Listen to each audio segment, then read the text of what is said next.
con el favor del Eterno. La clase del día de hoy, clase número 5, vamos a estar hablando sobre lo que se conoce como Hasidei Ashkenaz. Es digamos que un movimiento muy importante de místicos piadosos que se desarrolló en Alemania en el siglo XIII. Vamos a hablar de figuras importantes como Rabbi Yehuda el Piadoso, Rabbi Yehuda Hasid, el Rabbi Elazar de Worms, Rabbi Yehuda Loew y el Golem, famoso Golem, y lo relacionado con lo que se conoce como Cábala práctica, qué es lo que digamos que simboliza y sintetiza este movimiento de místicos que se van a desarrollar en Hasidei Ashkenaz. Primeramente hay que explicar que sabrán, en la clase anterior cerramos con el curso o con la sección que tiene que ver con la Cábala de Sefarad. Vamos a entrar ahora de forma paralela con otro movimiento místico diferente al movimiento que se fue desarrollando entre los cabalistas de España y del sur de Francia. Ahora con este movimiento místico que se desarrolla, les decía, siglo XI, siglo XII, siglo XIII, o sea, estamos hablando de los años 1100, a mediados de los 1100 y algo, principios de los 1200, 1210, 1220 en adelante, no mucho. Quizás hasta principios de los 1300 no más, porque este es un movimiento que tiene como desarrollo o florecimiento solamente un siglo, pero es muy importante para entender las diferentes tendencias del pensamiento judío, especialmente del pensamiento místico que se va a desarrollar, les decía, entre las diferentes comunidades judías de la diáspora. Específicamente, es un movimiento que se va a desarrollar, les decía, en Ashkenaz. ¿Qué es Ashkenaz? Ashkenaz es lo que se conoce como Alemania. Entonces vamos a tener aquí a una familia muy importante, que es la familia Calonimus, una familia de origen italiano, porque se trasladan de Italia para Alemania y van a ser ellos los que van a dar un impulso muy grande al movimiento místico en Alemania. Son ellos los que van a llevar la Kabbalah a Alemania, y cuando digo Alemania, de por sí ya esto se va a expandir a los países cercanos, a Polonia, Ucrania, a Rusia, toda esta región que se ha conocido luego como lo que pertenece a lo que se conoce como Ashkenaz, a diferencia del mundo sefaradí, que es España, Portugal, y del mundo Mizrahi, que es el mundo de las comunidades del Medio Oriente. Entonces, vamos a tener de que, ya mencionamos en una de nuestras clases, que la Kabbalah va a entrar en Italia porque un gran cabalista, Rabbi Aarón de Bagdad, que era hijo del líder de la comunidad judía en Bagdad, en Irak, que era el centro principal del judaísmo para esta época, estamos hablando del siglo IX. Rabbi Aarón hace un viaje a Italia y en Italia va a esparcir los conocimientos de la mística, los conocimientos de la Kabbalah entre las diferentes comunidades judías, pero recuerden, la Kabbalah en estos tiempos solamente pasa a, digamos que las manos o el conocimiento de la élite, de los líderes de las comunidades judías, que son los que pueden entender estos temas tan complicados que tratan no solamente de teologías, sino también de un nivel de exigencia y de observancia de la Torá y de los mitzvot, o sea, de las leyes judías, a un nivel mucho más elevado que el común del pueblo judío, que las masas, las personas sencillas. Entonces recuerden que para estos tiempos la Kabbalah se desarrolla únicamente entre los rabinos, entre la élite, entre aquellos que son entendidos, que tienen estudios, que tienen conocimientos y que se esfuerzan más allá que el común de las personas. Eso es lo que diferencia a un cabalista. Está el común de las personas y está aquel que hace mucho más allá, que va a un nivel de observancia de la Torá, de las leyes, de la halajá, mucho más elevado. Incluso va más allá incluso que lo que pide la ley judía, porque el cabalista cumple aún mayor, es más exigente, más duro en la observancia de las leyes, más allá de lo que pide Dios. Por eso es que se le llama Hasid, se le llama piadoso. ¿Quién es un piadoso? Aquel que cumple lo que está por encima de la ley. Porque en el judaísmo está prohibido quitar a la ley, pero no está prohibido agregar. O sea que si una persona decide tomar sobre sí, por su propia voluntad, muchas más exigencias y muchas más, digamos, que enfoque en su devoción a Dios, eso es permitido. No hay ningún problema. Por ejemplo, puede haber, digamos que lo que dentro de la religión, la observancia de diferentes, ¿verdad? De los ayunos que se hacen en diferentes épocas del año. Tenemos el ayuno de Tisha B'Av, tenemos, ¿verdad? Los ayunos que se hacen en Yom Kippur, etcétera. Pero si una persona decide, por su voluntad, ayunar 2 o 3 veces a la semana, eso está permitido por la ley judía. Esa persona es un piadoso porque está haciendo más allá de lo que Dios le pide, porque esa persona tiene un deleite ya de por sí en lo que es la Torá, en lo que es la halajá, en lo que es el camino de la piedad. Y este es un movimiento, les decía, que se conoce como Hasidei Ashkenaz. Hasidei significa los piadosos de Ashkenaz, de Alemania, de esta zona, que son aquellos que deciden tomar sobre sí un nivel de observancia, de devoción y entrega total a Dios y a la observancia de los mitzvot, la observancia de la halajá, de las leyes, de las prácticas de los piadosos del mundo judío. Entonces les decía con Rabbi Aarón de Bagdad, que va a llevar la Kabbalah a Italia, y en Italia, les decía, va a instruir a los miembros de la familia Calonimus. Y va a ser la familia Calonimus que eventualmente se va a trasladar desde Italia hasta Alemania, y allí van a esparcir las semillas de lo que es el movimiento de la Kabbalah, que va a dar lugar entonces a un movimiento con una matiz único, que es el movimiento de Hasidei Ashkenaz, que ojo, que no nos confundamos con el movimiento hasídico del siglo XVIII. Es diferente. Estos son hasídicos también, pero no es igual que el movimiento hasídico del siglo XVIII con el Baal Shem Tov. El del movimiento del siglo XVIII es un movimiento posterior, tardío, que tuvo su inspiración en estos místicos del siglo XIII, pero son diferentes. Entonces, de este otro movimiento místico vamos a hablar en las clases siguientes. Entonces, les decía, tenemos aquí como centro principal de la Kabbalah o de este movimiento que lleva la Kabbalah a Alemania a la familia Calonimus. De la familia Calonimus tenemos 3 miembros muy importantes que van a ser Rabbi Samuel el Piadoso, Rabbi Yehuda Hasid, el piadoso también de la familia Calonimus, y tenemos a otro miembro de la familia Calonimus que se va a llamar Rabbi Elazar de Worms, de la ciudad de Worms. Ellos se van a establecer en diferentes partes, específicamente en la zona de Speyer, en la zona de Mainz, también en la zona de Regensburg. Son lugares donde se van a establecer miembros de la familia Calonimus que por diferentes o por varias generaciones van a ser los líderes de la comunidad judía.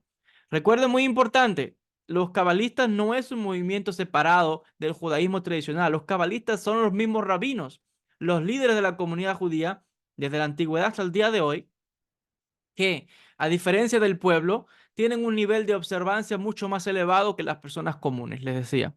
Entonces, la familia Calonimus son aquellos que van a producir grandes místicos, grandes rabinos, grandes sabios entre los sabios de la comunidad judía de Ashkenaz, que es Alemania. Entonces, tenemos que con Shmuel Hasid, el piadoso, van a propagar estas ideas de la Kabbalah que fueron recibidas por Aarón de Bagdad en su visita a Italia.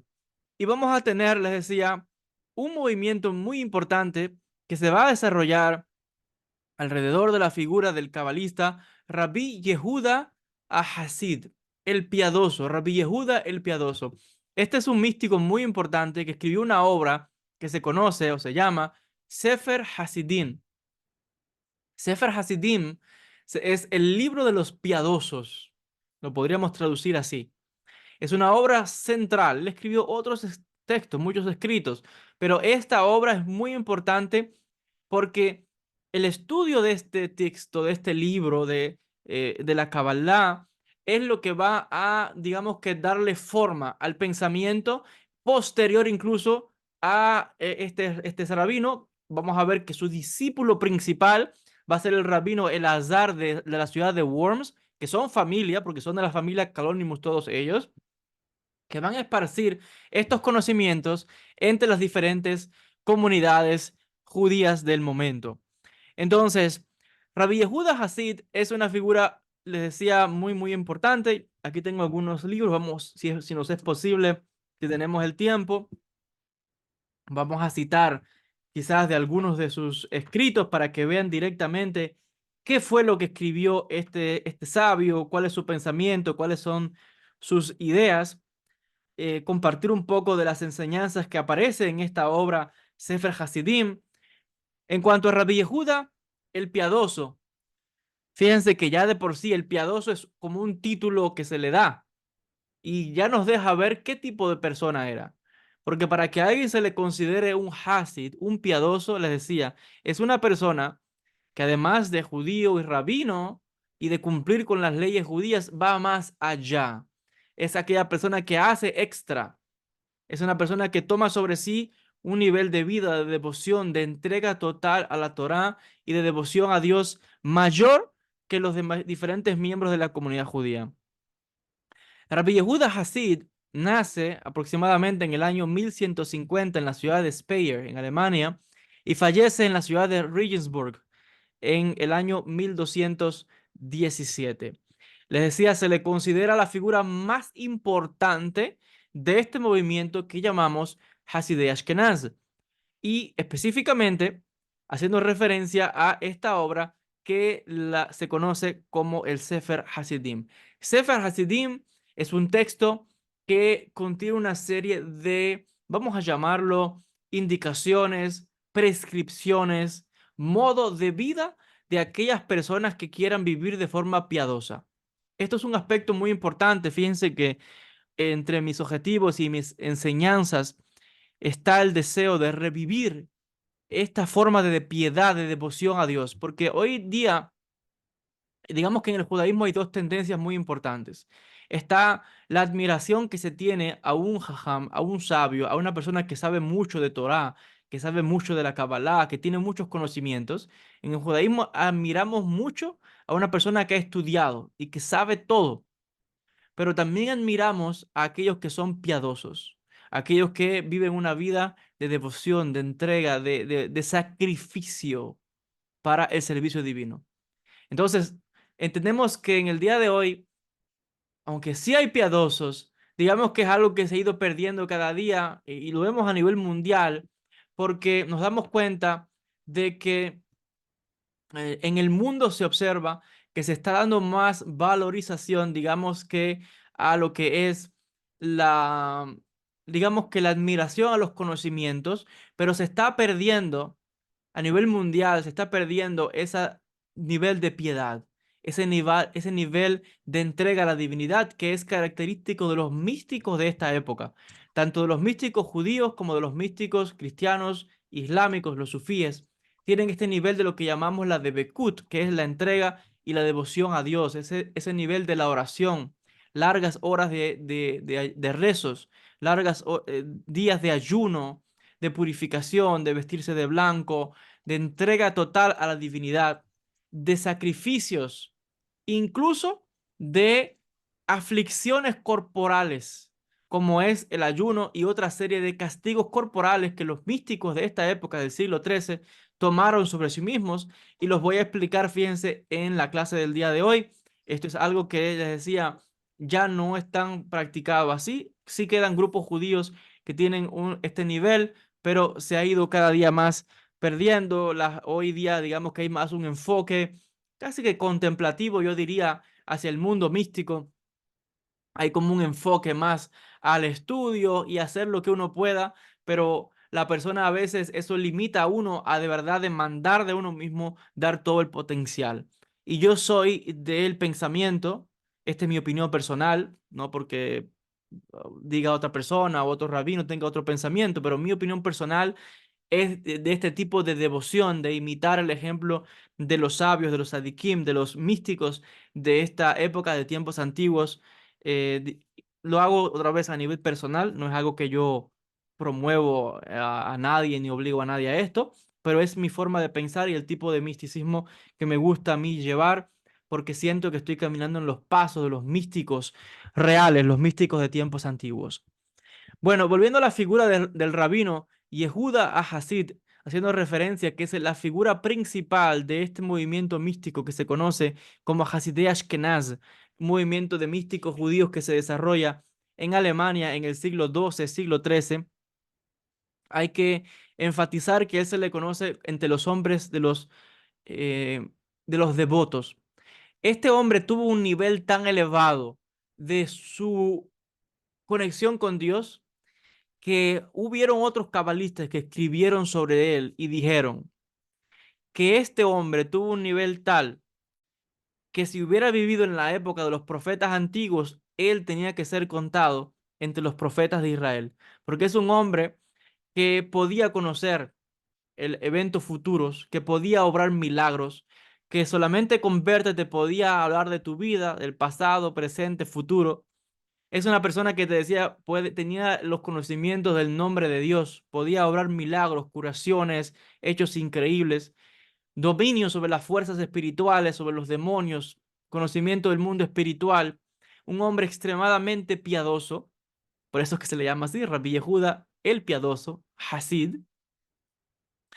Es una persona, les decía, que compone este libro, Sefer Hasidim, que es como un compendio de instrucciones para cómo llevar una vida de devoción. Este libro no está en español, en mi entendimiento solamente está en hebreo, que yo tenga entendido solamente se han hecho dos traducciones al inglés y están muy caras. Creo que me pareció que vi una traducción reciente que hicieron que estaba casi cercano a los $80 y es una traducción hecha por un profesor en una universidad y la otra que está por más de $100. Para que vean, a veces los libros de Kabbalah son carísimos porque son manuscritos raros, manuscritos que no están muy diseminados y por tanto son muy caros de obtener. Entonces, bueno, que sepan que sus obras están más preservadas en el hebreo. También hay obras y comentarios en el Yiddish. Yiddish es el idioma de los judíos ashkenazíes, los judíos que vienen de Alemania. Es una mezcla de hebreo con alemán antiguo. Entonces, hablando de este cabalista, Rabbi Yehuda Hasid, les decía, es una figura muy importante porque todo este movimiento que se va a desarrollar parte desde aquí, de estos nombres que he mencionado, Shmuel Hasid, que es su padre, y Elazar de Worm, su discípulo principal, la figura que más resalta es la figura de Rabbi Yehuda, un hombre, les decía, entregado al servicio divino. Es una persona que se concentra únicamente en la devoción y la conexión con Dios, absolutamente. Los místicos del movimiento Hasidei Ashkenaz son los que desarrollan toda una teología de conexión con Dios a través de la observancia de las misbot, a través de la observancia de las leyes judías. Ellos entienden que la forma de perfeccionarse es cumpliendo con la Torá y incluso yendo más allá, porque recuerden, como expliqué, el Hasid, el piadoso, es aquel que cumple más allá de lo que Dios requiere en la ley, y eso está permitido. Es aquel que lleva una forma de vida más, digamos que humilde, de renunciación al mundo, renuncian al mundo, a los placeres del mundo y se apartan completamente a la devoción al servicio divino. Ojo, cuidado aquí con esto. Esto no es todo el mundo judío, estoy hablando de un grupito que se conoce como Hasidei Ashkenaz. Estamos explicando diferentes escuelas del pensamiento judío. Como al día de hoy, hay muchas escuelas en el pensamiento judío y todas son válidas. Entonces, yo estoy explicando una línea de pensamiento que es estos místicos de Alemania del siglo XII, siglo XIII.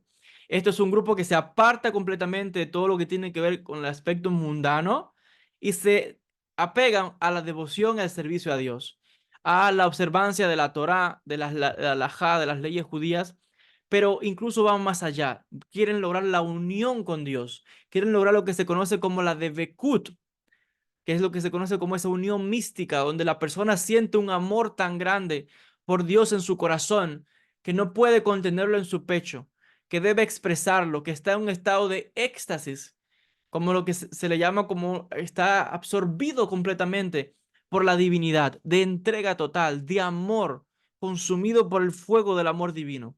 Este es el movimiento, les decía, las características principales del movimiento de Hasidei Ashkenaz.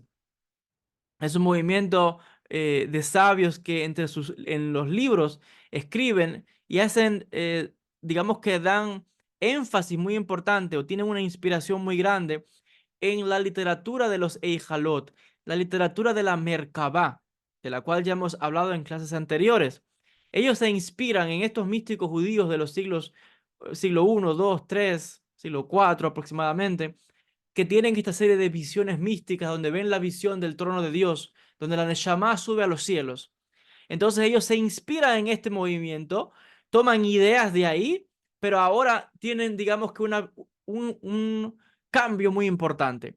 Porque no es que ellos quieran ahora ver la visión del trono de Dios, no. Para ellos es que el mismo hecho de estar concentrados en la tefilá, en el rezo, ya de por sí el rezo es una técnica o un aspecto importante místico en sí mismo. Porque el que está consumido en oración fervorosa, ya de por sí eso es una experiencia mística. Y ya de por sí eso es experimentar a Dios en tu vida. Fíjense, quiere decir que este grupo de místicos va a tomar el libro de rezos judíos, el Sidur que usamos para los rezos diarios en la sinagoga, y van a dedicarse con devoción, con una kavaná, con una entrega, con una concentración, con una intención total en el rezo. Porque ellos van a conectar con Dios más allá de visiones místicas, en la misma esencia de la observancia, en la misma esencia del rezo. Que van a tomar y van a convertir la tefilá, la oración, el rezo, en un medio para hasta estar en comunión con Dios, en conexión con Dios, absorbidos por la divinidad. Por eso es que estos místicos les decía, van a ser tan meticulosos que van a tomar el libro de rezos y van literalmente a contar palabra por palabra del rezo judío. Van a contar letra por letra. Y cuando están rezando, ellos van a poner el énfasis ahí, en el momento del rezo. La kavaná, la intención debe ser ahí, cuando uno está rezando, cuando está haciendo la tefilá. En esa oración es donde uno está absorbido, que puede caerse el mundo afuera, al lado tuyo puede un terremoto y tú no te vas a enterar, porque si estás tan dentro y absorbido en Dios, en la espiritualidad, no te enteras de lo que pasa afuera, porque estás consumido completamente, estás entregado completamente a Dios. Entonces, esta es una característica importante y va a ser, digamos, que característico de ellos, les decía, al punto que son tan meticulosos, les decía, de contar cada palabra, cada letra del rezo judío que tenemos en el Sidur. Y ellos son los que van a poner un énfasis muy importante en lo que en el judaísmo conocemos como la gematria. La gematria, saben que hace referencia a que en el judaísmo las letras hebreas tienen equivalentes numéricos. Las letras del alfabeto tienen un valor numérico. Entonces son ellos, los místicos del movimiento Hasidei Ashkenaz, en Alemania, siglo XII, siglo XIII, los que van a desarrollar mucho más lo que se conoce como la gematria, lo que se conoce como el notaricón y lo que se conoce como diferentes métodos de desarrollo de números, letras, buscar las equivalencias y la equivalencia energética entre diferentes palabras y frases de la Torá al libro de rezos. Entonces, son muy cuidadosos porque ellos entienden que las letras son recipientes de la conciencia divina. Ellos entienden que las letras fueron utilizadas por Dios para crear el mundo, porque dice el texto del Génesis, del Bereshit, que Dios creó al mundo con la palabra. Y cualquiera que lee el libro del Génesis va a ver que dice, y dijo Dios, hágase la luz. Y así fue. Y dijo Dios tal cosa. Y así fue. Y dijo Dios. Todo el tiempo es Dios habló. Y con la palabra creó. Por eso decimos en la Kabbalah, la palabra es creadora. Cuidado con las cosas que decimos. Siempre estoy enfatizando que aquella persona que no es cuidadosa como lo que habla y todo el tiempo habla de cosas negativas, de catástrofes y que de calamidades, eso es lo que está manifestando en su vida, porque está trayendo todo eso a su vida con las cosas que dice. Por eso es en la persona que se entrega al mundo de la Kabbalah sabe que tiene que hacer silencio. El cabalista no es una persona que está hablando tanto. Incluso un habla sin necesidad, un habla ociosa, para nosotros no es necesario, es una pérdida de energía. Hablar por hablar, como hay gente que todo el tiempo se pasan chachareando y en realidad lo que están es, como decimos a veces, matando el tiempo. O sea, no son personas que están sabiendo cómo aprovechar el tiempo y lo que están es un desgaste de energías y además están creando su propia realidad cuando todo el tiempo estén hablando negativamente o positivamente. Ojo con esto. Entonces los místicos de la Kabbalah de Ashkenaz van a entender que cuando tú estás pronunciando el rezo en el Sidur, los nombres de Dios, las oraciones que hacemos, eso ya de por sí es un acto mágico, porque vuelvo a enfatizar, la palabra es creadora. Y por tanto es que ellos van a poner toda su intención en el rezo. Ellos van a entender que cuando tomas el libro de rezos de judío y estás en la sinagoga, estás rezando, estás todo eso, como estás enfocado con kavaná, con intención, absorbido totalmente, estás creando tu propia realidad, porque las palabras tienen poder y ya de por sí, el libro del rezo judío, digamos que es como un libro de magia, porque las palabras que están diciendo es lo que estás materializando, manifestando la realidad que quieres vivir en tu vida. Entonces, el nivel de realidad o el nivel de manifestación que vas a tener en tu vida va a depender de cuán fuerte es tu cabana, tu intención, tu concentración, tu devoción, tu emuná, tu creencia, a diferencia de aquel que solamente lee palabras por leer palabras. Entonces, más allá del texto en sí, está también la energía que uno le pone, la fe que uno le pone, la emuná que uno pone, la devoción y lograr, ojo, en ese rezo, a esa hora del día y ese día específico, esta conexión con Dios, que es lo que va a crear el puente para que baje del cielo a la tierra lo que llamamos la shefa o la bendición divina. Ojo con esto, se convirtieron en expertos en la tefilá, en el rezo. Por eso le decía, pusieron tan atención a detalles como es incluso las letras hebreas, a buscar las conexiones, a entender, lo decía, lo que llamamos el aspecto de la gematria, de la numerología, a incluso tomar palabras del libro de rezos y esa palabra, buscar que cada una de las letras de esa palabra forman expresiones completas, frases completas. Y ellos, digamos que desarrollaron un tipo de literatura con comentarios y extensiones a este tipo de pensamiento. Y por tanto, su intención es manifestar, nosotros llamaríamos hoy eso como una forma de magia, pero es totalmente permitida, porque estás en conexión con Dios de forma pura, de forma devota, de forma de entrega total a la divinidad, donde ya no es más tu voluntad, sino que se haga la voluntad de Dios. Este es un grupo de místicos que, en la opinión de Rabbi Yehuda, el piadoso, en su libro Sefer Hasidim, él critica y habla de aquellas personas que usan la Kabbalah Ma'asit. Ojo, esto también es Kabbalah Ma'asit, lo que estoy hablando del libro de rezos. Pero él critica a aquellas personas que, por ejemplo, que para lograr un nivel espiritual tienen que todo el tiempo estar conectando con demonios o estando en contacto con ángeles y con, especialmente con demonios, este tipo de cosas, porque hay cabalistas que están en contacto con esto. Entonces, la característica de este grupo es que están en oposición a ese tipo de Kabbalah, porque ellos entienden de que eso no te va a llevar a ningún lado. Esos son fuerzas de la impureza, que sí puedes lograr cosas en el mundo, lo puedes usar incluso para hacer el bien a otras personas, y puede ser que haya cierta permisibilidad si hay una necesidad imperiosa para hacerlo, pero él te dice, Rabbi Yehuda el piadoso dice, ojo, mejor es que te conectes con el lado de la Kedushá, con el lado de la santidad, porque tarde o temprano eso te va a traer problemas a ti, a tu familia, a tu ciudad, y puede traer calamidades, muertes, enfermedades, porque esos seres se pueden virar contra ti. Y el peligro que advierten los cabalistas, este tipo de, esta escuela de Kabbalah, contra esos otros cabalistas que usan y tienen contacto con fuerzas espirituales, porque hay cabalistas que quieren tener conocimiento de cómo dominar las fuerzas del bien como las fuerzas del mal. Y él dice, ojo, esto puede ser problemático porque la persona puede estar movida por el ego. La persona puede pensar que es él el que tiene poder y no entiende. de que en realidad últimamente va a ser dominado y va a ser esclavo de esas fuerzas espirituales impuras que lo van a alejar de Dios y lo van a alejar del camino espiritual. Por eso es que la característica principal de este movimiento de piadosos es la anulación de uno y la entrega y la sumisión completa a Dios, a la divinidad. Porque ya no se trata de mí, se Es trata lo de que mismo yo, que se trata de terminar. que yo me entrego completamente a la divinidad, me entrego completamente a Dios.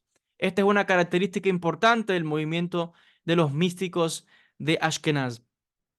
Sucede, les decía, de que en este caso, incluso las calamidades que puedan venir a la vida de una persona, enfermedades, guerras, muertes, cosas tragedias que puedan pasar en la vida de uno o de la familia, este tipo de Kabbalah entiende y dice, yo me entrego completamente a Dios y yo acepto tanto lo bueno como lo malo que venga de parte de Dios y yo voy a servir a Dios incluso si no recibo ninguna recompensa.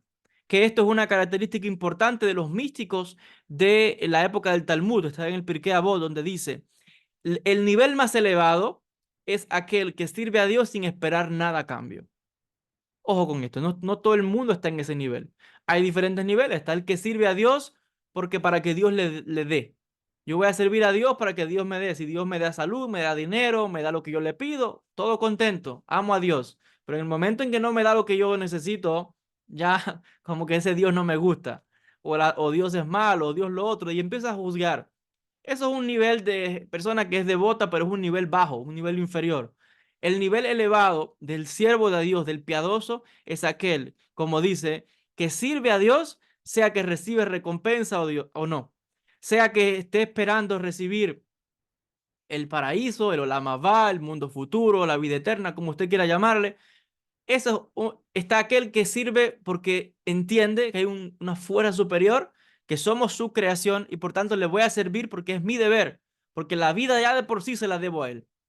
Este es el pensamiento de este grupo de místicos, les decía que se llaman Hasidei Ashkenaz, el movimiento de los místicos del siglo XIII en Alemania. Ojo, hay otras escuelas del pensamiento judío con otras formas de entendimiento, pero para que nadie venga luego a confundirse y pensar que lo que yo estoy diciendo aquí es el entendimiento de todos los judíos. No, en el mundo judío no hay teología.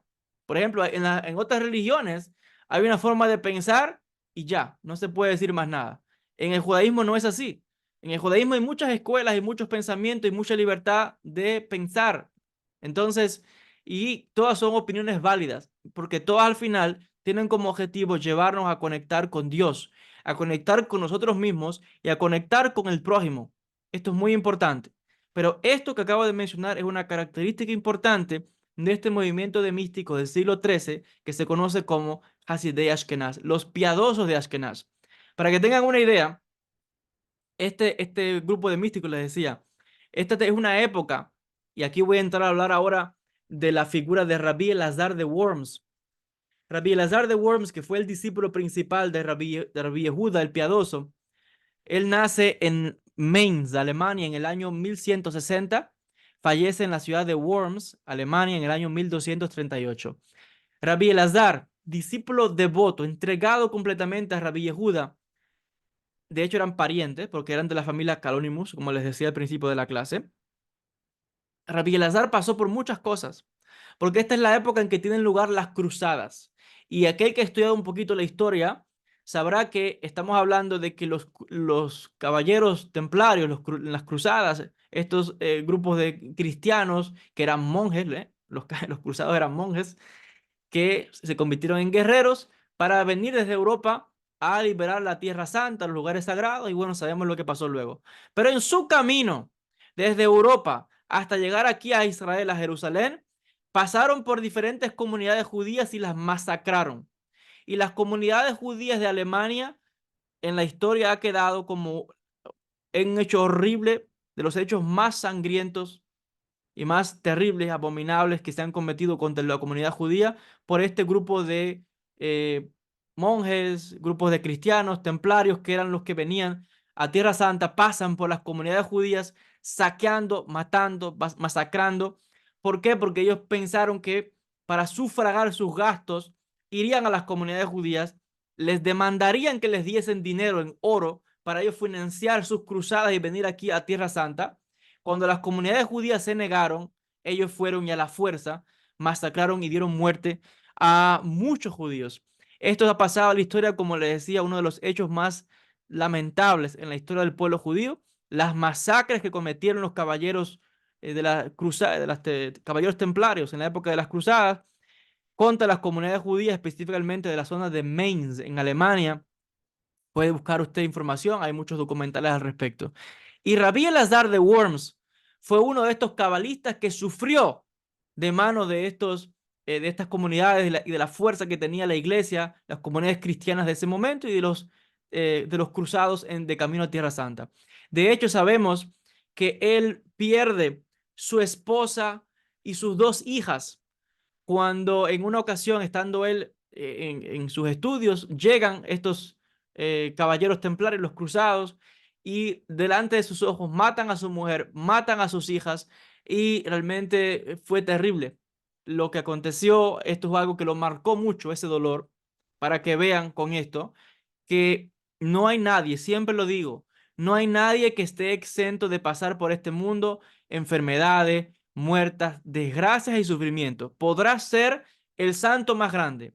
Búscame uno de los piadosos, de los santos, de los devotos, de cualquier tradición, para que veas si no han pasado en su vida cosas como lo que estoy contando. Si no, incluso ellos mismos han sido muertos, martirizados. Por eso es que hoy día, y siempre enfatizo esto, no hay nadie que pueda decir que porque estudia la Kabbalah es intocable. Y ese tipo de cabalistas que a veces uno los ve, incluso dentro del mundo judío, siendo rabinos, que puedan estar anunciando que con esto puedes coger tal poder y tal cosa. Sí puedes lograr muchas cosas, pero ojo, no significa que estés intocable de cualquier cosa, porque tenemos que a los más grandes, los que se han convertido en, digamos que referencia del mundo judío, han pasado por también enfermedades, calamidades, muerte, hambre, persecuciones. Tremendo lo que han pasado grandes místicos en toda la historia del pueblo judío y en las diferentes comunidades de místicos a través de la historia. La diferencia del místico, del cabalista, es que entiende qué sucede detrás de todo esto. Son pruebas que vienen también a la vida de la persona, que ponen es una prueba a su devoción y férrea determinación de servicio a Dios, a la divinidad. Y por esto fue lo que atravesó este gran cabalista Rabí Elazar de Worms. Hay algo que quiero enfatizar, les decía, también aquí tengo algunos, quizás pueda citarles algunos de sus escritos para que vean qué fue lo que escribieron al respecto. Él escribió una obra muy importante que se llama Sefer HaRokeach. Es una obra donde él analiza temas de gematría, temas de misticismo. Les decía, él es un continuador de las enseñanzas de su maestro Rabbi Yehuda el Piadoso. Por ejemplo, él nos habla aquí les voy a citar, del secreto de la letra Aleph, la letra del alfabeto, primera letra del alfabeto hebreo, y dice así: como es la letra primera, significa tiene valor numérico de 1. Por tanto, la letra Aleph en el judaísmo es una referencia a Dios. Cuando hablamos de la Aleph, significa la unidad, lo que es indivisible. Hace referencia al Ein Sof, al Creador. Y dice él, cuando vemos, por ejemplo, que en el libro del profeta Daniel, capítulo 7 verso 10 se habla y dice que había miriadas de miriadas que estaban delante de él. Esa palabra para miriadas es una referencia a los ángeles que están delante del trono de Dios. En hebreo es ribá, y la palabra ribá, ya lo escuchan, ribá, también hay una aleph al final. Y dice, esto nos enseña que Dios está al principio, pero también está al final. Dios es infinito. Nos los vamos a encontrar. La divinidad está presente en todo aspecto de la historia. Está al principio de nuestras vidas, pero Dios también está contigo al final de tu vida, en todo momento. Y esta es una característica importante del movimiento de los piadosos, de los Hasidei Ashkenaz. Ellos entienden y dicen, Dios está tan cerca de ti, más cerca incluso que tu propia alma. No se aparta de ti ni un instante. El Creador, pensando tú que está en otro sitio, que está en un lugar lejano, dice, no, Dios está en todo y en todas las cosas. Esto causó un poco de revuelo en otras comunidades judías, porque este tipo de pensamiento, si no se entiende, puede dar lugar a lo que se conoce como el panteísmo, de entender de que dicen, no, Dios está en todas las cosas, entonces está también en la naturaleza, en las piedras, en los árboles, en los animales. Y ahí la persona que practica idolatría puede decir, bueno, si Dios está en todas las cosas, está en las piedras, entonces, o en los árboles, pues entonces Dios es esta estatua de piedra, o es este árbol que decimos que es sagrado, o es aquello. Y puede decir, yo estoy adorando a Dios a través de eso. Entonces, esto es un problema para aquel que no entiende qué significan estas cosas. Significa que la esencia divina está manifestada en todo, porque es el creador. Pero no significa que Dios sea realmente esa piedra. Imposible. Ya conocemos que en la Kabbalah, en el mundo judío, entendemos que el creador está más allá de todo entendimiento, más allá de toda definición y de toda atribución. Es el Ein Sof, el infinito, indescribible. Entonces, ojo, su esencia se manifiesta en todo, incluso en nosotros. Cuando decimos que tenemos una esencia divina, que una parte de Dios está dentro de cada uno de nosotros. Pero ojo, que tu ego no te engañe y llegues a pensar y creerte ahora que eres Dios, porque no lo eres. La esencia divina se manifiesta en ti, sí, pero no eres Dios. No lo podemos todo. También nos enfermamos, también pasamos tribulaciones, también tenemos carencias, también tenemos enfermedades, también tenemos dificultades y también somos imperfectos. Y por eso es que estamos constantemente pasando por todas estas cosas para perfeccionarnos, para llegar a ese nivel de profundidad del pensamiento, de entendimiento y ver cómo funciona la realidad detrás de la materia, detrás de lo aparente. Algo que les decía, no todo el mundo está a ese nivel, porque está la persona que va a definirte todo como bueno y malo. Si algo digamos que a X persona le parece bien, digo, bueno, es bueno. Bueno, ¿por qué? Porque me benefició, no sé, obtuve placer de eso. Pero si a alguien le pasa algo malo, si hay una enfermedad, se cae, se parte un pie, un brazo, dice, ay, qué malo. ¿Y por qué, Dios mío? Entonces, pero fíjense, es la misma persona la que está dando una definición de qué es bueno y qué es malo. Y es la misma persona la que está atribuyendo cada uno de sus actos a Dios. Es uno mismo el que dice, es Dios este y es Dios lo otro. Pero uno no sabe si lo que uno cree es bueno, al final tiene un resultado que no es bueno, y lo que uno cree que es malo, al final desemboca en una enseñanza, en algo que es, digamos, bien para uno, aunque no lo entienda. Es algo profundo. Y les decía, yo voy a entrar a explicar una cosa ahora, un aspecto muy profundo de la teología de este movimiento de místicos hasídicos, que, ojo, por eso es que la Kabbalah es profunda. La Kabbalah es de estudio, no es de cosa efímera. Voy a pasar a explicar un aspecto importante que se conoce como al cómo entendieron estos místicos del siglo III, específicamente en Alemania, a diferencia de otras comunidades, cómo entendieron ellos a Dios y lo que se ha conocido o qué es aquello, si decimos que Dios no se puede ver, que no se puede definir, ¿qué es entonces esas definiciones que vemos en el texto bíblico? Por ejemplo, del profeta Ezequiel, que vio a Dios en un trono, o del profeta Isaías, que también vio a Dios como un hombre anciano, con barba, vestimentas blancas, llamado el anciano de Días, por ejemplo, etcétera. Los místicos de este grupo, Hasidei Ashkenaz, desarrollaron una teología que los investigadores han dado a entender, tratando de buscar los orígenes. Es probable que ellos entraron en contacto con diferentes sectas judías que pueden ser consideradas incluso como herejes o pensamientos e ideas heréticas. Pensamiento que influyó en ellos por la teología que desarrollaron específicamente de cómo entender a Dios. Estos místicos es probable también que recibieron influencia de los místicos cristianos, de los monjes cristianos. Recuerden que Alemania es un país cristiano. Entonces las comunidades judías de ahí tuvieron, al parecer, influencia del cristianismo, del catolicismo, específicamente de los místicos, de los monjes. Es probable que también tuviesen influencia del gnosticismo. Entonces hay una serie aquí de ideas que van a unirse en este grupo de místicos que se desarrolla en Alemania en el siglo XIII, conocido como Hasidei Ashkenaz. Y en estas ideas ellos van a desarrollar una teología en lo que se llama el kavod. Kavod en hebreo se traduce como la gloria o el honor. El honor haciendo referencia a la gloria de Dios, el honor que se le da a Dios. Pero ellos definen y dicen, a ver, el Dios del cual todo se origina, la causa primera, no se puede conocer, no se puede definir, no sabemos nada de esa divinidad.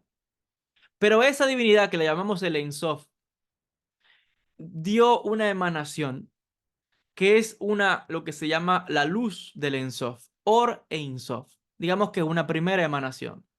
Esa luz divina es la que luego de esa luz va entonces a partir más emanaciones, como una especie de cadena, que van entonces a dar lugar a la creación del universo y de todo lo que existe. Pero ya se originó a partir de esa luz primera. Entonces, van a desarrollar toda una teología para entender y decir, hay algo que es la divinidad de por sí, o sea, el Dios infinito, pero hay algo más que es su gloria, que es su manifestación, que es lo que llamamos el Or Ein Sof, la luz del Ein Sof. Y fue esa luz del Ein Sof lo que dio lugar a todo lo que existe. Entonces, ojo con esto. No estamos diciendo aquí que hay politeísmo, no. Y por eso es que la Kabbalah hay que saber explicar para no confundirse. Hay una cadena de sucesos que van a dar lugar a la creación. Esto lo conocemos en la Cábala, los diferentes universos. El universo de Atzilut, el universo de la emanación, el universo de Briah, el universo de la creación, el universo de Yetzirah, el universo de la formación, el universo de Asiá, el universo de la acción o de la materia. Pero cada uno de esos universos están habitados por seres espirituales, los podríamos llamar ángeles, fuerzas, poderes e inteligencias. Y cada uno de esos fuerzas o ángeles fueron creando los diferentes universos de los niveles inferiores hasta llegar a la materia. Y dentro de cada uno de esos universos hay millones y millones de seres. Y encima de ellos hay un ser que es el que dirige todo. Y está sentado en un trono. Y en cada uno de ellos hay tronos y hay seres que están ahí. Esto se conoce como Maaseh Merkabah. Por eso explicaba al principio de la clase que este es un movimiento que está influenciado fuertemente por el movimiento que se conoce como Maaseh Merkabah. Tienen que tomar las clases que di en los diferentes cursos sobre este tema para entender qué significa esto y tengan al menos una pincelada porque es profundo este aspecto del Maaseh Merkabah. Entonces, dicen estos místicos, ojo con esto, van a decir está el creador que está apartado de todo, de ahí viene una luz que se llama el Or Ein Sof, pero de esa luz también va a emanar lo que se conoce como el Kerub. Kerub significa como un querubín, pero es básicamente, ellos tratan de identificar a ese ser que vio el profeta Ezequiel en el capítulo 1, la visión del trono de Dios, donde se ve ese ser que está sentado en un trono con aquellos serafines y querubines alrededor de él. Esto es Maaseh Merkabah. Pero ojo, hay una descripción física de alguien que tiene la apariencia como de un hombre sentado en un trono. Y hay descripciones físicas, lo cual es imposible para Dios porque Dios no tiene cuerpo, no tiene forma, no se le puede definir de ninguna manera. Entonces ellos dicen, esa entidad que vemos en el texto bíblico no es Dios realmente. Es otro ser que lo identificamos con Dios, que podríamos decir que es como el Dios creador de nosotros, pero no es el Dios real. No quiero, no, ojo con lo que voy a decir ahora, no voy a decir que es como un segundo Dios, que nadie se confunda, pero es como una especie de divinidad inferior que fue el que creó el universo. Él creó el mundo y todo lo que existe. Ese ser que es el que se ve sentado en el trono. Pero incluso van ellos más allá, porque dicen que por eso le decía, esto es una teología difícil. En el mundo judío no hay nada fácil. Aquí el judío se caracteriza por tener un pensamiento muy profundo y de mucho estudio. Y la Kabbalah es de estudio. Por eso es que la Kabbalah siempre ha sido, en todas las épocas, solamente un reducto de los eruditos, de los entendidos, porque la gente común no entiende estos conceptos. Estamos hablando aquí de teología profunda. La gente común hay que darle a entender, bueno, sí, todo es Dios, todo muy bonito, haga el rezo. Igual se va a conectar, no hay problemas. pero que sepa que el que de verdad profundiza sabe que hay muchos misterios más allá de lo aparente. Entonces, este grupo de místicos va a decir, está esta luz que viene del el creador infinito, pero esa luz que ellos la van a asociar con la Shejinah, con la presencia divina, la van a asociar también con la gloria de Dios, que se conoce como el Kabod o el Kerub, o una especie de ser, un ángel, que es el que se siente en el trono.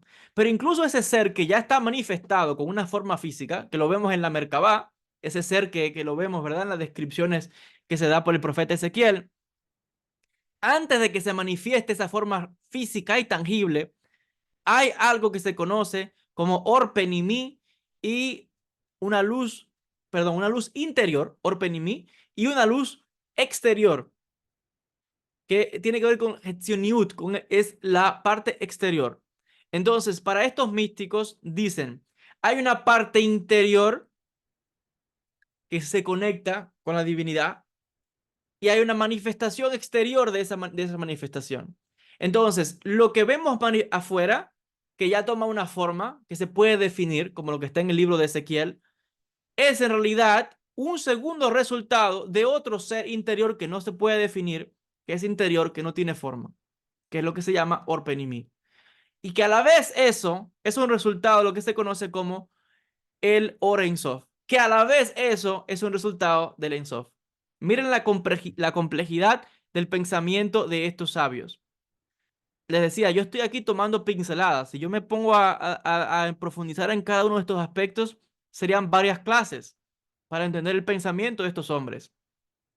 ¿Y de dónde toman todo esto? Los textos, las referencias. Estamos dando acá una introducción, digamos que a su pensamiento. Entonces, a ver, vamos a ver si quizás yo puedo hacer aquí un esquema para que vean lo que están diciendo ellos.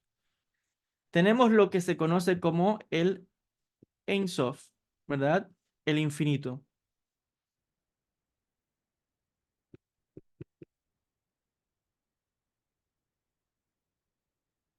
De este infinito sale algo que se llama la luz del Ein Sof, una luz que emana.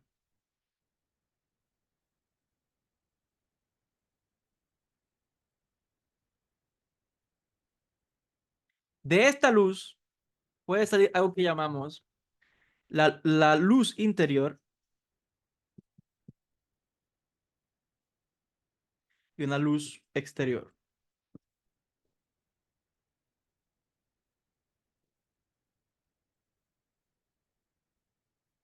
Ahora, de eso sale un ser que se llama Kerub.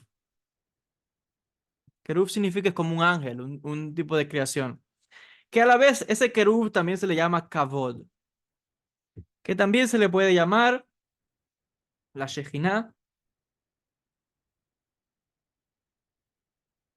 también se le puede llamar la gloria de Dios, que son ya atributos físicos manifestados de la divinidad. Entonces, esto es un poco para que entendamos qué es la teología. Lo que estamos explicando aquí es lo que se conoce luego en Kabbalah posterior como la concatenación. Básicamente es como fueron descendiendo, les decía, lo mismo que están esos universos que ya expliqué, Atzilut, Briah, Etzirah y Asiah. Ojo, así también es con cada uno de los seres que habitan esos universos. Hay concatenaciones de jerarquías y jerarquías, así hasta llegar a Dios. Digamos que hay como este tipo de seres, ángeles, digamos que hay una jerarquía y hay de un nivel, desde el nivel más alto al nivel más bajo y así.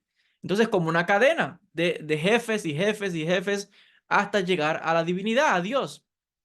Entonces, entre más alto ese ser, técnicamente, si lo vemos desde el punto de vista humano, que somos frágiles, imperfectos, cuando uno ve un ángel de ese nivel tan alto, primeramente no llegamos ahí, porque esos seres tienen un nivel de santidad que nunca bajan a la tierra, nunca hay conexión de nada. Entre más cerca de Ensof, imposible. Entonces nosotros mismos no resistiríamos a estar en la presencia de estos seres porque moriríamos al instante. La santidad es tan alta que nosotros que tenemos, digamos que estamos compuestos del bien, del mal, de la impureza, de la deficiencia. Es como que nos falta el traje, vamos a llamarlo así, para poder operar frente a ese tipo de energías. Porque otra vez, ya cuando hablamos de tipo de seres, tampoco tienen cuerpo, no tienen forma. están casi a un nivel como si fuesen Dios, como nivel divinidad, pero son emanaciones que salen de Dios, como una emanación que salga del sol, por ejemplo. Entonces eso va a manifestarse. Entonces, más o menos esto así es la teología que fueron desarrollando este grupo de místicos. No son todos los cabalistas. Ojo, vuelvo a decir esto, para que no quiero que nadie se vaya con la idea de pensar que la Kabbalah enseña esto. No. Este es un grupo de místicos que enseña esto, como hay otros grupos que enseñan otras cosas. Y esto es un fenómeno que está presente en todas las comunidades místicas de cualquier tradición. Usted puede ir a la tradición que usted quiera y usted va a ver que hay comunidades de místicos que tienen diferentes entendimientos y no hay problema ninguno. Porque otra vez, los mismos Hasidei Ashkenaz, este grupo de místicos, entienden que cuando hablamos aquí, por ejemplo, de lo que se conoce como el kavod o ese tipo de luz, le decía una luz interior, una luz exterior, una luz que no tiene forma y una luz que da forma a todo lo que existe, ellos entienden y dicen que esa luz interior se puede manifestar como quiera y de diferentes formas en diferentes épocas a diferentes personas. Por eso es que si vamos a los libros de los profetas, en el texto del Tanaj, en la Biblia, verán que las apariciones son diferentes, no todas las visiones de los profetas son igual, y ven seres diferentes y de diferentes formas se manifiesta a ellos esa energía divina y se les puede manifestar con una apariencia y se les puede manifestar de otra forma. ¿Por qué? Porque digamos, eso que está oculto se puede manifestar en lo revelado, en la materia, como diferente forma. Se puede manifestar incluso si quiere como un ser humano, como un hombre, como la apariencia del ser humano. Y por eso es que usted va a los libros de los profetas y verá que cuando los profetas hablan de que han hablado con Dios, hablan de definiciones de un ser que ven, que tiene la apariencia de un hombre y que viene y que tiene manos y que habla y que les conversa, porque son ángeles, son energías, son fuerzas espirituales, que no es que esa sea su forma real, es la forma que tomaron para poder manifestarse a ese hombre, a ese profeta, y que el hombre pudiese entender. Por eso es que los místicos van a decir, esa visión del capítulo 1 de Ezequiel, donde se ve a Dios sentado en un trono, no es que Dios sea así, sino que eso es una manifestación física, sí, con una forma, sí, pero es la forma que tuvo que tomar la energía para que el profeta, el místico, pudiese entender la visión de lo que está viendo. Porque el entendimiento de una persona sentado en un trono, el único que se siente en un trono es un rey. Entonces, para poder entender el ser humano a Dios, tiene que verlo así, como el supremo, el líder supremo de todo, un rey, aquel que tiene dominio sobre todas las cosas. Entonces, ¿cómo nosotros los seres humanos vamos a entender a Dios si Dios no se manifiesta a nosotros en forma humana? Para que el ser humano se manifieste y uno pueda entender, tiene que ser en términos humanos, para que uno pueda incluso tener una conexión y dice, es que Dios no está diferente de mí. Dios parece como yo. La divinidad está en mí. Estoy creado a la imagen divina. Entonces, ojo, entonces la divinidad toma diferentes caras, diferentes facetas. Al final ningún rostro de eso sea Dios. Claro que no. Por eso le decía, ojo con eso. Sino que es la forma en que la energía se manifestó. Les voy a poner un ejemplo fácil. El ser humano está creado a la imagen divina, pero no hay ningún ser humano que sea 100% igual a otra persona. Puede haber muchísimos hermanos, hasta gemelos. Usted puede buscar que tiene que tener algún detalle que es diferente. Y hay millones y millones, billones de seres humanos que han pasado por este planeta. Ninguno es igual ni se repite como otro. Eso es algo increíble. Y sin embargo, todos somos creados a la imagen divina. ¿Por qué? Ya les acabo de explicar. Porque la divinidad se puede manifestar con muchos rostros de diferentes maneras, en diferentes épocas, a diferentes culturas, a diferentes civilizaciones, a diferentes... Es una forma diferente de la energía. Voy más allá, si quiero profundizar. Vemos que todo viene de la emanación divina, pero en el mundo vemos variedad. ¿Cuántas especies no hay de flores, por ejemplo? ¿Cuántas variedad no hay, por ejemplo, de rosas? De colores, de tamaños, de la forma, de claveles, azucenas, pero son todas flores, colores, algunas que son características de cierto país, pero no de otro. algunas que solamente es en cierta estación y en otras no, pero es todo flores, pero hay una manifestación variada, pero son todas flores. De igual manera se manifiesta con el Creador. Puede tomar muchas apariencias, pero es la misma divinidad. Entonces, no significa que esa apariencia que tomó sea Dios. Ahí es el problema de la gente que cae en la idolatría, que piensa y dice, ah, este es Dios, esa piedra o esa estatua o aquello. No, ahí está el problema, porque no entiende lo que acabo de explicar. Es una manifestación que tomó, quizás en una flor, en un ser humano, uno aprecia, pero es error de ponerme ahora a inclinarme ante eso y pensar, eso es Dios. No, ahí está el problema de la persona que no entiende este tipo de pensamiento tan profundo. Y por eso vuelvo a entender. Ahora ustedes pueden comprender por qué el pensamiento cabalístico no ha llegado a todo el mundo y la cabalá siempre se mantuvo oculta, porque no todo el mundo entiende esto. Viene otra persona y tergiversa los textos o tergiversa el entendimiento. Y mucho más si es alguien que está fuera del mundo judío, fuera de la comunidad o incluso dentro del mundo judío, pero no pertenece, por ejemplo, a ese grupo de místicos y no entendió qué quiso decir ese sabio y puede tener un entendimiento diferente. Entonces, por eso es que se han dado lugares a, bueno, a diferentes religiones, a diferentes teologías, a muchos pensamientos. Y por eso es la importancia otra vez del estudio, de la profundización, de la comprensión y de entender, como siempre digo, que una vez que uno estudie todas estas cosas, nunca te aferres a eso pensando tengo la verdad absoluta. Porque el ser humano tiene la tendencia de querer agarrarse a algo. Yo quiero agarrarme a algo. Yo, perdón por esto que voy a decir, ¿no? Pero uno ve, por ejemplo, al cristiano, se aferran a la cruz, ¿no? Se quieren aferrar a una cosa literal, algo, no sé. Está en eso del ser humano. Pero el místico es aquel que suelta. El místico es aquel que confía absolutamente en Dios y trasciende las formas.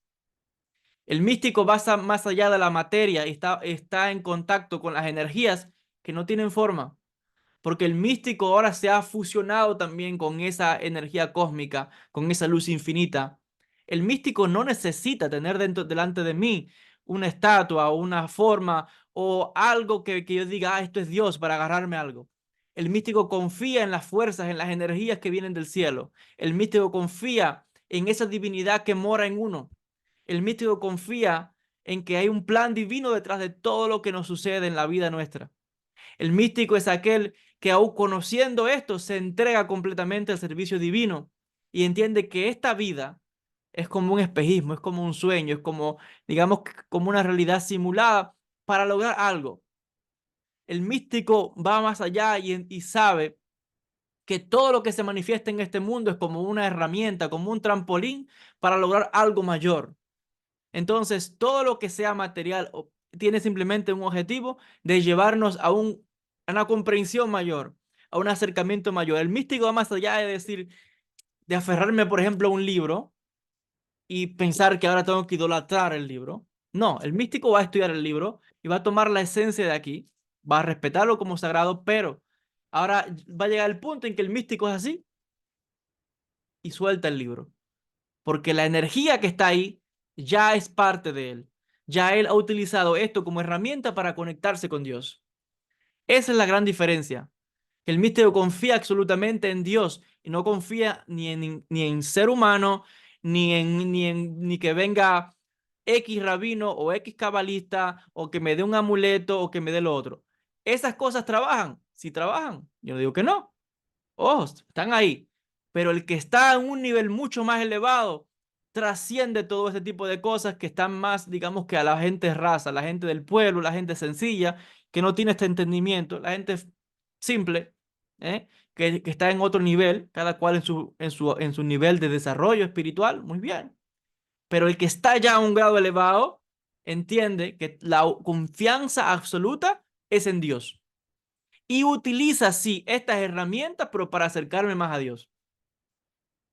Fíjense la significancia y la profundidad del pensamiento de los místicos de Ashkenaz. Llevamos una hora ya de clase, hay mucho más acá que podría alargar. Eh, pero es para que vean la profundidad, la belleza del pensamiento de los místicos de Ashkenaz, de este movimiento del siglo XIII. Yo quiero también enfatizar que esto es un movimiento que también mortificaba mucho su cuerpo. Ellos utilizaban una especie de castigos corporales, hacían ayunos.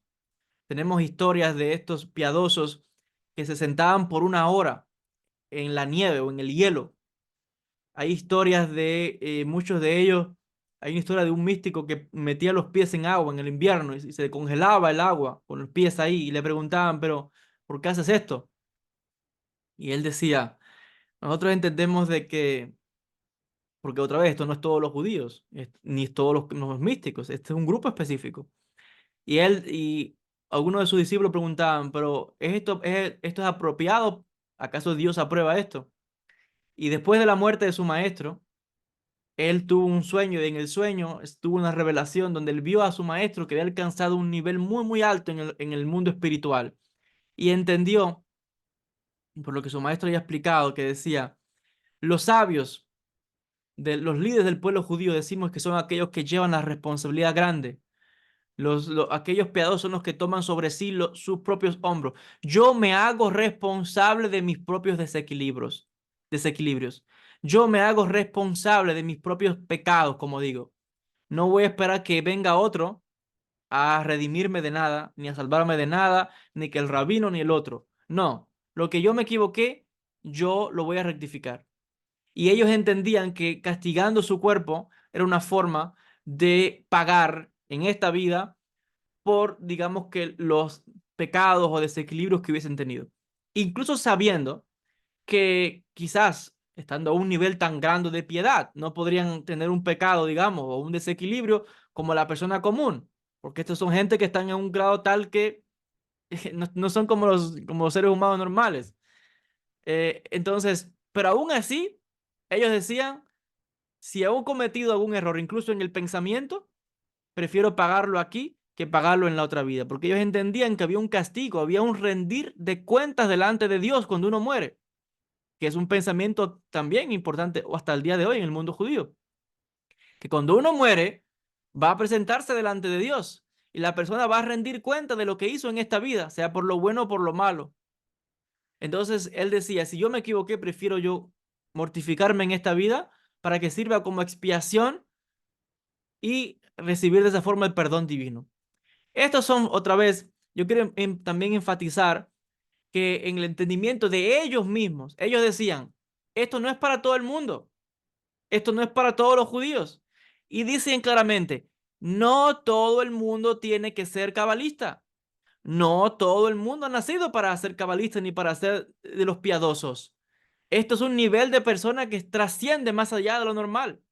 Son personas que están en un grado muy elevado. Y dicen, lo que es más, no es bueno que todo el ser humano sea así, porque tiene que haber variedad de todo, tiene que haber digamos que enfoque en otras áreas. No todo el mundo se dedica al enfoque espiritual y religioso. Está el que se dedica a las ciencias, a las matemáticas, la astronomía. Y eso también es importante en el mundo. Pero ellos, que son un grupo selecto, decidieron apartarse de todo. Y entonces ellos entendían, no todo el mundo va a sacrificar para lograr este nivel. No todo el mundo está dispuesto a sacrificar todo para lograr este nivel. Pero este nivel es de los selectos, de los piadosos, que por eso es que se llama el movimiento de los piadosos. Hasidei Ashkenaz, el movimiento de los piadosos, aquellos que demandan de sí más allá de lo que está escrito en la ley. Cumplen la ley judía, pero incluso sobre sí toman una carga mayor.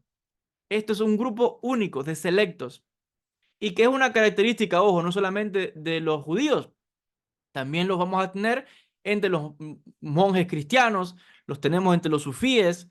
Entonces, tenemos aquí a un grupo de místicos que se esfuerzan más que nadie para entregar toda su vida por lograr a Dios, por lograr la unión con Dios, por lograr el acercamiento a la divinidad. Pero no es algo, otra vez, que ellos estuvieran promoviendo esto para todo el mundo y de hecho entendían que esto no es para todo el mundo, porque no todo el mundo, otra vez, ni, quizás no aprueben esto, ni mucho menos, digamos que sea necesario, porque vuelvo a decir, cada persona está en un nivel diferente.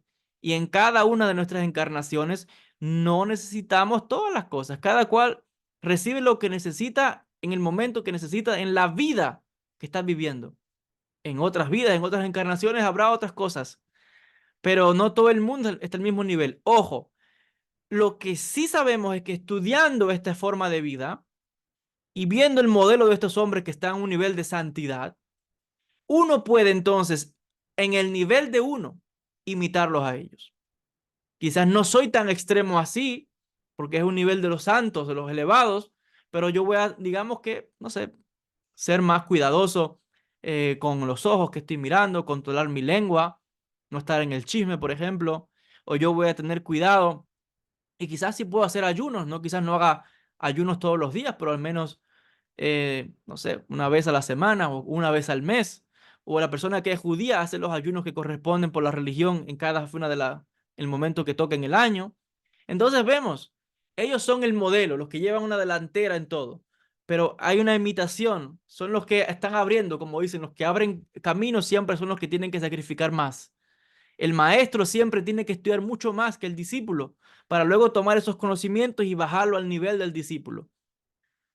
Pero la carga del maestro siempre es mucho más sacrificio que el discípulo. Entonces, así es el caso de estos hombres. Voy a hablar brevemente, les decía, de una figura importante y es del Maharal de Praga. Y fíjense que yo es verdad que lo incluí en esta clase, pero en realidad ya él es de un periodo más tardío, pero igual lo quiero, los historiadores cuando hablan de la Kabbalah hablan de grandes bloques y digamos que antes de la próxima clase que ya vamos a entrar a hablar de la Cábala de Safed, pues clase número 6, ¿verdad? Hay un movimiento que se desarrolla que es el movimiento que tiene como influencia pues a estos Hasidei Ashkenaz que también son judíos ashkenazíes, y por eso es que quiero hablar aquí del Maharal de Praga, Rabbi Yehuda Loev. El Maharal de Praga nació en Polonia en el año 1526, falleció en Checoslovaquia, en Praga, en el año 1609. A él es el que se ha hecho muy famoso por el Golem. Ustedes habrán escuchado de ese especie de ser, antropos lo llaman en el mundo de la historia, una criatura que según la mitología, la historia dice de que el Maharal, este gran cabalista, creó una especie de ser, no era humano, no tenía alma, pero era como un ser, no sé, no sé cómo llamarlo, un Frankenstein, podría decir yo, que era básicamente para proteger a la comunidad judía cuando precisamente los judíos estaban pasando problemas muy grandes, digamos, en esa época en Europa. Las comunidades cristianas de allí, la iglesia, los perseguía, matanzas, forzados a convertirse al cristianismo. Entonces, se crea, dice la mitología, que crean a este monstruo, no sé cómo llamarlo, un ser que estaba dominado por este cabalista que tenía aquí inscrito en la frente la palabra Emet, y que básicamente cuando iban a atacar a la comunidad judía, este tipo de ser salía y defendía y luchaba para defender a los judíos, que fue creado con un libro que se llama el Sefer Yetzirah, libro de la formación, de la creación lo llaman, y que eventualmente se le fue de las manos y tuvo que desactivar a ese ser, borrándole la letra Aleph y quedó la palabra Met, que significa muerte, y ese ser inmediatamente se deshizo. Y dice la tradición, la mitología judía, que hasta el día de hoy, si usted visita Praga, en Checoslovaquia, usted va a la sinagoga, que se conoce como la sinagoga del Maharal, y en el sótano está, dicen que está los restos de ese ser del siglo XVI, del golem, y que tienen sellado el sótano, es el sótano o el ático, en la que la arriba, que está sellado para que nadie pueda ir, porque si entra puede haber peligro, puede pasar una tragedia. Entonces está eso allí y usted puede ir, usted puede ver, pero está sellado, no dejan que nadie suba, no hay que nadie entre ahí. Entonces, hay que decir que, bueno, para mí eso es una historia muy linda, pero no está basada en hechos reales. Sí existe algo que se llama el golem, y si hay técnicas de Kabbalah para algo así, Pero realmente han asociado al golem con el Maharal, Rabbi Yehuda, cuando en realidad en la época en que él vivió no se le hacía ninguna referencia al golem a él. Él fue después de su muerte, en periodos posteriores, cuando se vino a asociar la figura de este les decía, esta criatura, se vino a asociar con la figura de Rabbi Yehuda, del Maharal de Praga, pero realmente él incluso, aunque fue un cabalista, las obras de Kabbalah que escribe están en un lenguaje, digamos que sencillo, no es como el lenguaje cabalístico, es un lenguaje que si tú lo lees puedes pensar incluso que no es Kabbalah, pero sí está inspirado en la Kabbalah, el que sabe puede darse cuenta. Es como las obras de Rabbi Moshe Chaim Luzzatto, que muchos de sus libros están escritos en un lenguaje para que la gente común pueda entender, pero está todo basado en principios cabalísticos. Así son las obras del Maharal y que posteriormente se le atribuye la leyenda del golem. Más que nada, yo quiero decir de él que es uno de los sabios del pueblo judío. Hasta el día de hoy estudiamos sus libros. Aquí en mi escuela tenemos las obras de él, comentarios a la Torá. Él tiene comentarios de carácter ético, de cómo perfeccionarse como ser humano, etcétera. Pero más que nada les decía, la leyenda del golem es posterior. Ahora, ¿significa que el golem es algo, un invento? No. Sí existe algo en el mundo judío que es una especie de técnicas meditativas donde la persona, utilizando ciertos nombres de Dios y combinaciones de letras, se puede crear una especie de criatura, pero a nivel espiritual, a nivel mental. Eso es un tema, es un área de la Kabbalah muy profunda, donde la persona puede utilizar una serie y entrar en un estado de éxtasis, como en trance, y puede ver un ser. Pero ese es un ser que él tiene que crear utilizando nombres de Dios. Y eventualmente, explica Rabbi Yeria Kaplan en su obra Meditación y Kabbalah, eventualmente la persona puede hacer que ese ser que has creado hable contigo y te revele secretos, te revele cosas de la Torá, temas que te conciernen a ti y a tu vida, porque eso es una criatura espiritual que has hecho que está conectado con los mundos superiores. Entre más elevada sea la persona, más puro, más santidad, mayor fuerza va a ser ese ser que vas a crear. Por eso es un tema, les decía, de Kabbalah profunda, de Kabbalah práctica, técnicas secretas de la Kabbalah, pero que sepan que existe ese tipo de criaturas que se pueden formar. Por eso es que nosotros decimos en el judaísmo que el ser humano puede crear por las acciones. Si hacemos actos de bien, usted crea un ángel. Si es, el que hace el mal crea lo que se llama un demonio. Y esos son los que nos van a acusar o defender. Tema profundo, yo esto lo he explicado en diferentes de mis vídeos. ¿Qué significa esto realmente? Básicamente lo que quiere decir es que usted está creando una energía. Usted hace el mal, usted está desprendiendo una energía negativa, una energía oscura. Y esto es fácil de entender. Usted se acerca a una persona que es así y usted siente la energía densa, oscura que viene de alguien. Pero el que trabaja todo el tiempo en buenas acciones, gente que se purifica, que hace el bien, que es muy devota, usted puede percibir que es una energía de luz, de pureza, y entonces hay una manifestación en el mundo espiritual. Y esa energía puede tener un alcance muy grande. Puedes hasta curar personas, puedes obrar milagros. Eso es lo que llamamos crear un ángel o crear lo que se conoce como una energía oscura o desequilibrios, un demonio, etcétera. Entonces, en el mundo de la Kabbalah hay técnicas utilizando letras y nombres de Dios para crear una serie de seres que pueden tener una influencia en el mundo espiritual y que se pueden manifestar incluso en el mundo físico. Esto es un poquito, digamos, lo que tenía pensado para la clase de hoy, una clase muy profunda que yo recomiendo que usted vea esta clase varias veces para poder entender lo que estoy explicando. Recomiendo siempre lecturas porque hay que profundizar en qué significan cada uno de estos aspectos, pero en términos amplios, espero haber resumido la teología y el pensamiento de los místicos que se conocen como Hasidei Ashkenaz. Es el movimiento que se desarrolla en el siglo XII, siglo XIII en Alemania. Un movimiento que no duró más de un siglo, solamente un siglo, que luego otro gran momento de la historia de la mística va a ser la escuela de los místicos cabalistas de Safed aquí en Israel, luego del exilio de los sefaradíes de España y Portugal, que de eso daremos en la clase siguiente. Y luego, bueno, el movimiento de los hasídicos del siglo XVIII con el Baal Shem Tov. Ese es otro movimiento diferente que se inspiró en este grupo de místicos, pero es diferente.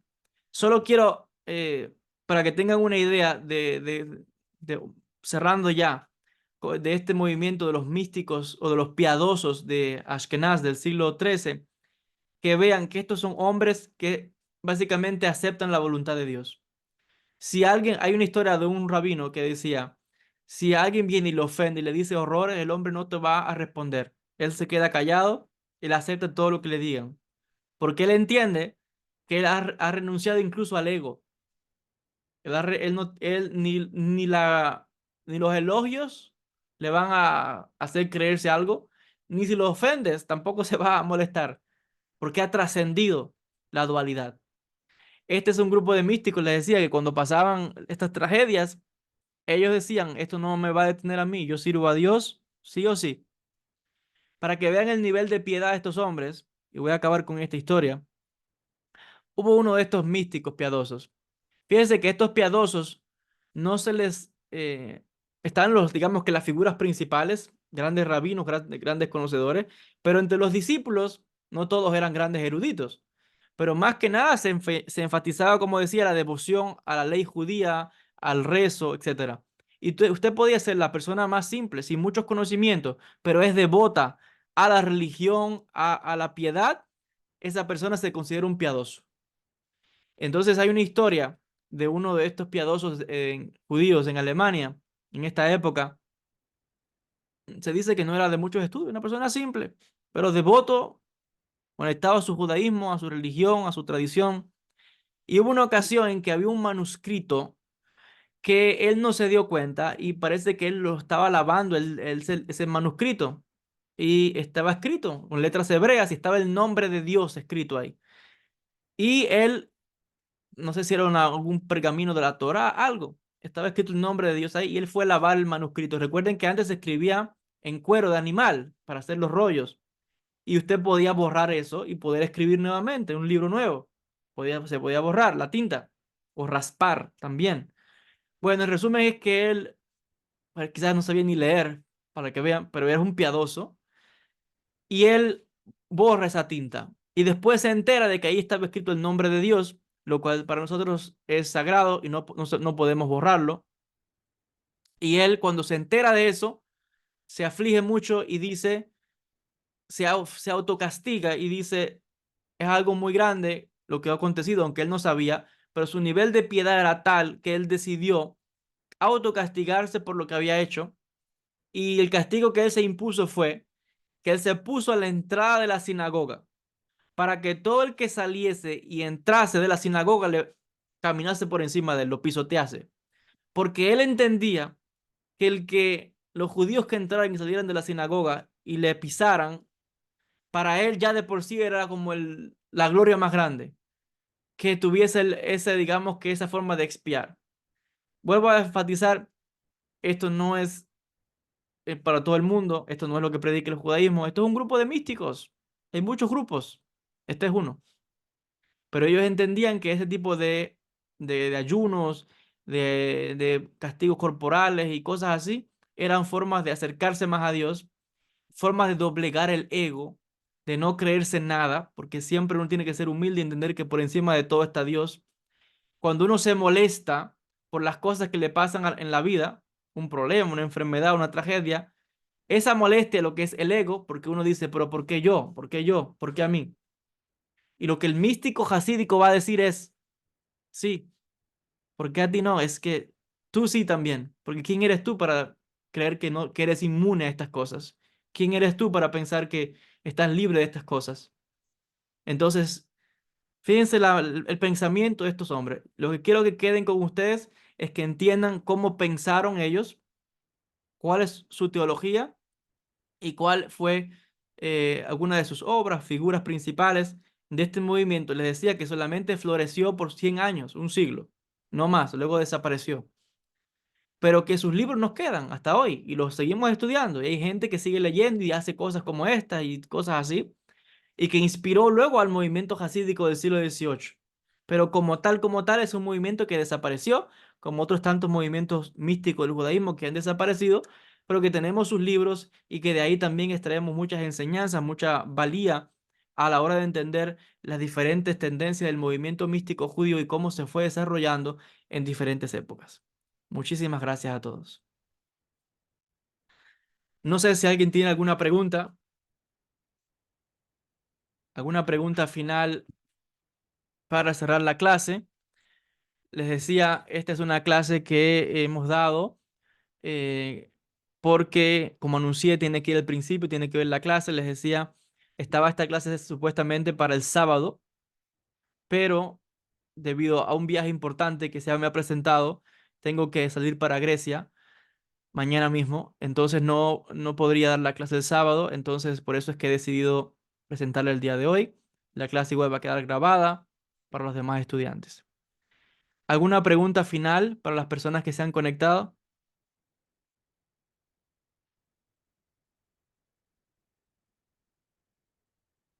Si no hay preguntas, es un tema amplio, un tema complejo el que hemos explicado el día de hoy. Más que nada agradecerles a los estudiantes que se han conectado, agradecer también la comprensión, Besat Hashem, que sigamos creciendo, profundizando, estudiando cada uno de estos temas para que vean otra vez la complejidad del pensamiento real, lo que llamamos Kabbalah seria de verdad. No es aquí a vender historias, ni a vender cuentos, ni a vender fantasías, no. Esta es la Kabbalah real. Un cabalista es una persona preparada y que vean la profundidad del pensamiento de los místicos judíos. En el judaísmo es todo profundo y esta es la complejidad del pensamiento nuestro. Así pensamos los judíos, un pensamiento amplio, un pensamiento libre, un pensamiento con un impacto muy grande.